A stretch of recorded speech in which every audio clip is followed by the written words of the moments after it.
see him move up a level this summer. Yeah, same.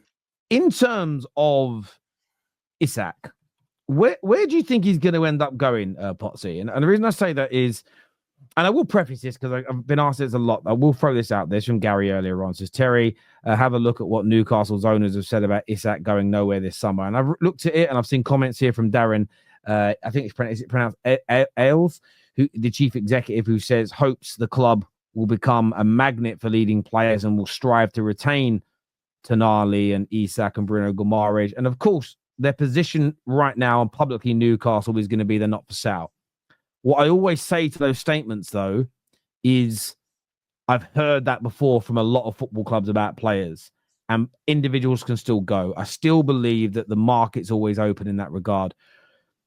Do you think he will go this summer? I mean, Fabrizio has spoke about how Liverpool have already made approaches. He's top of Arsenal's list. Big offers are going to be made. Can his head be turned for an Arsenal or a Liverpool?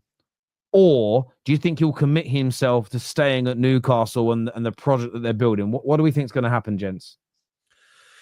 This is what I think will happen. I think he'll stay. I think he'll stay for another year. What I want to see happen is him come to Arsenal because I think he'd be perfect. I don't think that Newcastle are going to accept anything less than 140 to 150 million. But I do think that that's the sort of player that we should be going and getting. Now, if he was interested in talking to other clubs, I'm sure Arsenal would be one of the many that he'd be interested in talking to. Whether he'd be interested in Arsenal over some of the others is a different story. Would he be interested in Arsenal over Liverpool? Would he be interested in Arsenal over Barcelona or Bayern Munich if they were to come in? Maybe not. But I do think that Alexander Isak right now is probably looking at his scenario and thinking, I'm quite happy here. I'm not banging on the door to get out. Newcastle are going to try to do what they can in the summer to keep him happy. And what I mean by that is bringing in players that he can be alongside thinking, actually, this is a good side. Because Newcastle, I said it yesterday, I don't think they're a million miles off going for a title if they keep their best players and put in some of the best recruitment team together that they can to get in 4 or 5 top quality players. If they got in 4 or 5 more Bruno G's, Botmans, Tonalis and Isaks and Gordons, do you not think they've got a sort of 15-man squad there to go and potentially go for a title run? I don't think they win it. That's what I was saying, wasn't it, yesterday on your show? That, like, for me, I think that Newcastle are a couple of class players away from being one of the best teams in the league. You know, I've said for ages, I think that midfield that they've got is the best in the league. Said it for time. They say reaction. I said it for time. Do you know what I mean? They got Isak, keep Isak, Gordon, Mega. I think they need a new right winger. Yeah, they need a new goalkeeper. They probably need centre half, maybe another centre half. Yeah, and then obviously just like a couple squad fillers, squad rotational players. Yeah, but they can get a top right winger, top goalkeeper, a top centre. They're ready to go for the league. I've already said it, mate. I think Eddie Howe's underperformed in the league this year because I rate Newcastle so highly that I think they should be in a title race. I've said it for time.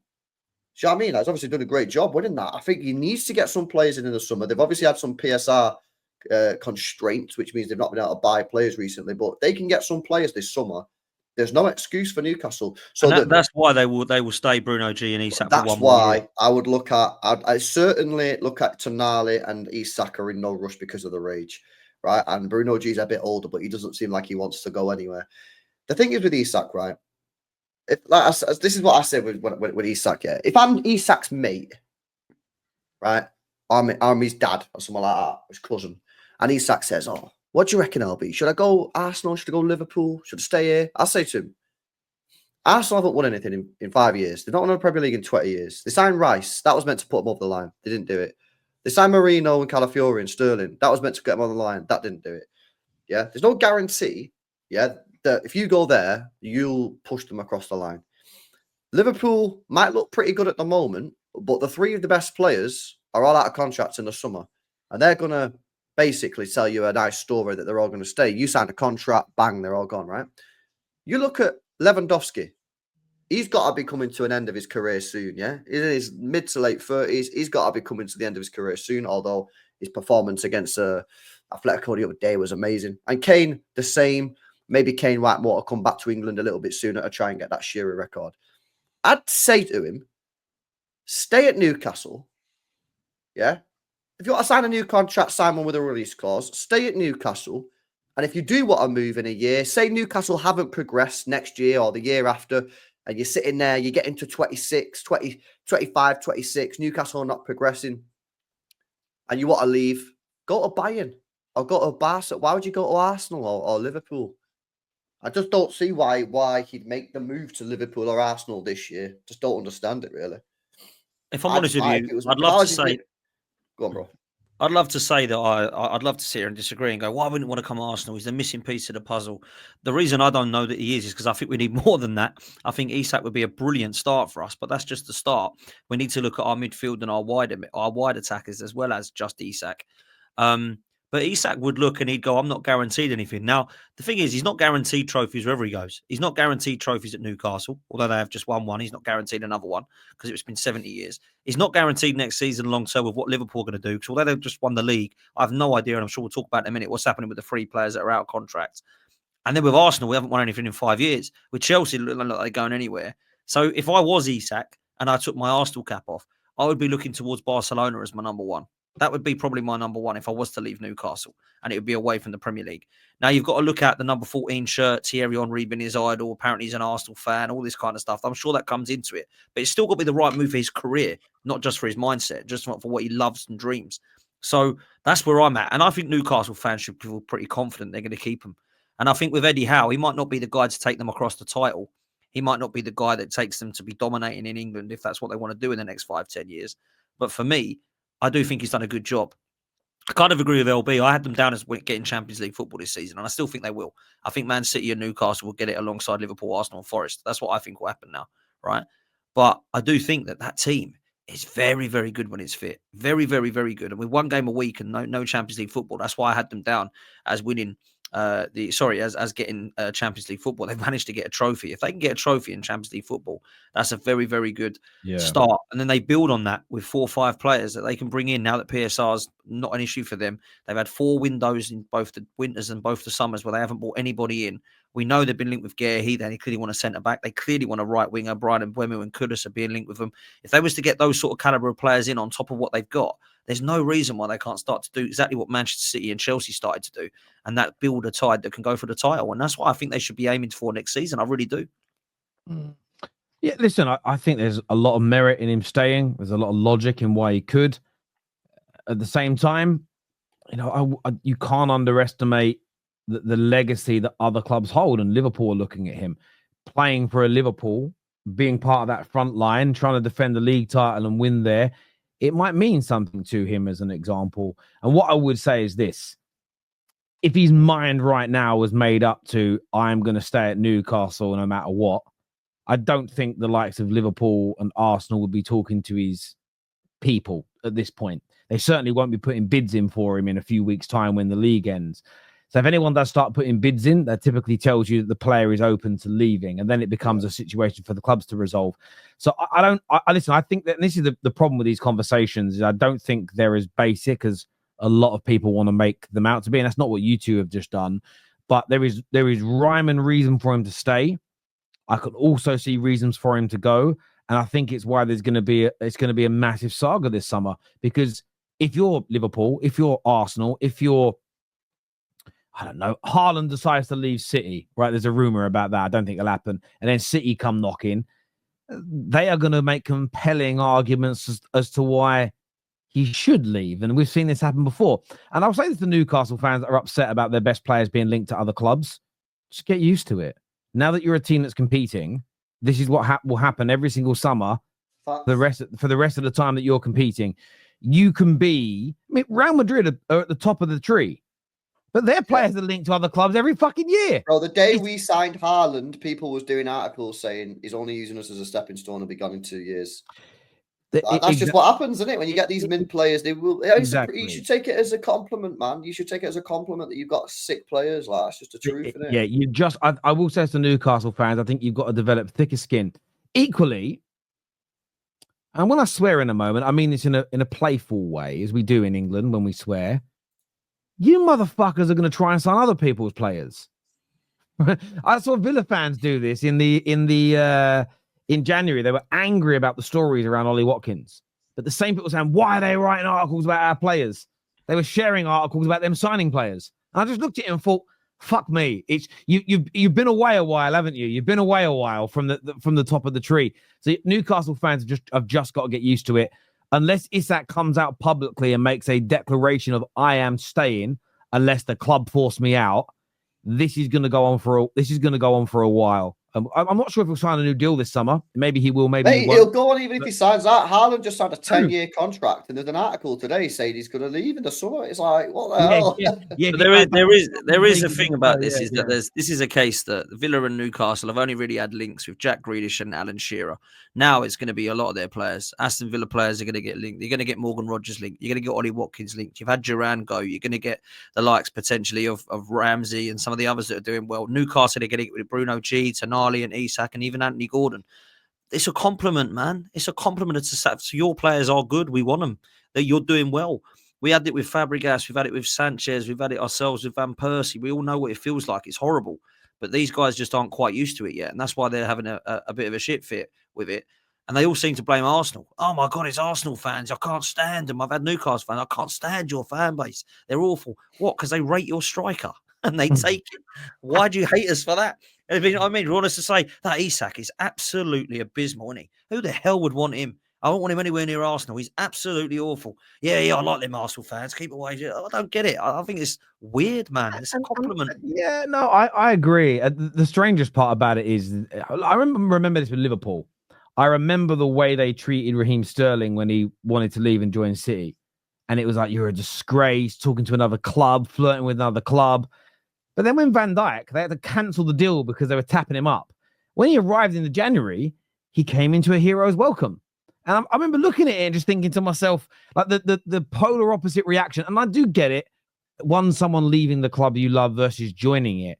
But sometimes, especially if you're an adult, take a breather, sit back, and just breathe a moment. You are going to be linked, Newcastle, to loads of very good players at other people's clubs this Jan. I mean, you've signed good players from other people's clubs. You know, how do you think Southampton felt when you came sniffing for Livramento? They wouldn't have liked it. They wouldn't have sat there and gone, oh, that's not, oh, thank you. Thanks for taking him off our hands as a case in point. And that's going to happen again. How do you think Leicester felt when you took Harvey Barnes? How do you think Everton felt when you took fucking Gordon? Come on now. Like, you are going to do to other teams what bigger clubs than you in the contemporary moment will try to do to you. And until you are the biggest shark in the sea and no one can, until you're that megalodon, nothing's going to change. But even then, for the last 18 months, Rodrigo, every window is linked with the move away from Real Madrid. Do you know what I'm saying? And there's always these links. They're always there. Like, you just got to put up with it. I'll say this. The grass isn't greener on the other side. Isak is in a team where he's the main man, loved by the fans, with an ownership that has ambition. You want to leave that just to be branded. Yeah, that's why, Josh, if he leaves, he's got to make sure it's the right club, innit? Which for 100%. Me would be Bayern or Barca. And if you're going to push me, it'd be Arsenal above Liverpool, if I'm being honest with you. Because until I know what's going on with the three players at Liverpool, because people will say, oh, yeah, well, if he goes to Liverpool, great. Well, if Van Dijk leaves, Trent leaves, and Salah leaves, that team looks completely different, even if you throw Isak. Yeah. You know what I mean? Suddenly Newcastle are better. Exactly, that's the truth, man. And then obviously Alisson might be leaving like next year or whatever. He's been linked to Saudi. So that's sort of my preference. It would be Bayern or Barca. I'd actually have Bayern at the top. I think he'd really suit the Bundesliga. Bayern, Barca, he's played in Spain before. Arsenal, Liverpool. See, I'd go the other way around with the two at the top. I think he'd kill it at Barcelona. I think he'd do both. I didn't think he'd slam it at both. I just think marginally he'd do better. And Hansi Flick could do better than your boy Vinny. I know you've got a massive love. My boy Vinny is top of the table when he's first year in the Bundesliga. Vinny Company. LB loves Vinny Company, man. He's got absolutely wants him as the next Man City manager. You just make sure that if he gets passed into Milan and you get knocked out against Real Madrid, my boy Vinny Company, his first year, he's got further than Arteta did. He won't. He ain't gonna win. He ain't gonna win the Champions League, mate. That's what it is. So it doesn't matter.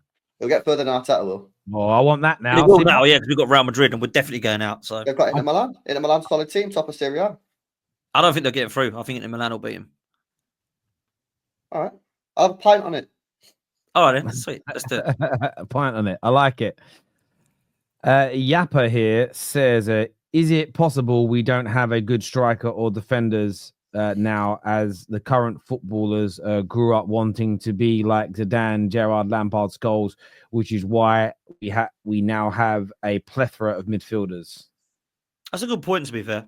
I think Scholes, Gerrard, Lampard, Premier League wise, yeah, they were incredible, weren't they? But Zidane, oh, for me, he's like in top 5 ever. I just think the guy's just absolutely. Yeah, but nah, at the same time, tell me people didn't grow up wanting to be like Rooney and Aguero and Zlatan. Thierry Henry, yeah. No, John Terry, Rio Ferdinand. Maybe, I don't know. Maybe. Andy Carroll. You know what I mean? Loads of them. Loads of them are out there. For the money spent on Isak, we could get 2 strikers and a winger. We don't need Zubimendi this summer after Partey's performances this year. Well, Partey's going. It looks like Partey's leaving. Jay. The rumor, all the things I've read about Arsenal is that him and Jorginho are leaving. We need numbers. We have quality players that are overplayed. Would that be the issue for you if you did spend 130 on Isak, that it could eat into money that you could spend elsewhere? Because is 150 million pounds, say 130 million pound Isak, how many more goals is he going to score than 60 million pound Yorker, 60 million pound Osimhen? Yeah, that's a really good point. I was listening to Big Six last night. They were basically saying the same, and Turkish was saying that he'd rather go and get a striker and a winger than Isak. Whereas last season he was speaking to me and saying that he was the other way around. But he's seeing it now, thinking, would Gyökeres and, let's say, Lookman or Cunha be better business than Alexander Isak? I think Alexander Isak guarantees Arsenal probably 20 to 25 goals that this coming season. That's how good I rate that Isak. Would Gyökeres and Lookman guarantee that? I'd have more of a question mark over it. Now, let me be more realistic. I don't think we're going to get Isak. I think the striker we are going to get is Sesko. And I think the winger that we want is Williams. Is Sesko and Williams going to get more goals than Isak? I don't know that they would, personally. I don't know what you boys think. But what would you do? If you were Arsenal, would you think Isak or do you think I think you need to focus on quality. Yeah, quality over quantity. I mean, in an ideal world, you want both, right? But I think you need to focus on quality, mate, because you went for the quantity option, if you want to say freeze quantity. And, you know, they're all mid players, Sterling, Marino and Calafiori. That's what I don't want is another free mid. Like Zubimendi apparently is done. If you believe Sammy Mockbell and David Ornstein, we're getting him, right? So that's done from what they're saying. After that, I mean, it's going to be a backup goalkeeper and a backup defender, of course, but really we want to be looking at what we're getting in our first team. And I think we need to be looking at a winger and a striker to go, wow. And, you know, for me, it needs to be an Isak, Adam and a Lookman, you know, even an Anthony Gordon, as people will say, type for people to go fair play. That's what we need to be looking at next level. It can't be, oh yeah, this guy scored 3 goals, but one day in the next 4 years, he's only 20. He might be brilliant by the time he's 25. We need someone to be brilliant now. That's what we need to be looking at, you know? I hear that. Newcastle win through desire and hard work, the basics of any profession.